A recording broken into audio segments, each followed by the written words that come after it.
Hi guys! Lipat na kami sa city. Flight namin bukas. Kaya, dito muna kami magstay. Para naman mapahinga kami.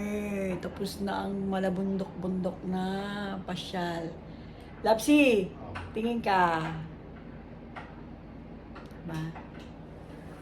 Dito, makakatulog na ako sa malambot na kama. Sakit na ng katawan ko. Diba? Kasi, hinahanap ko yung lambot ng kama. Alam mo naman, pag probinsya, syempre, hindi naman ganun kalambot.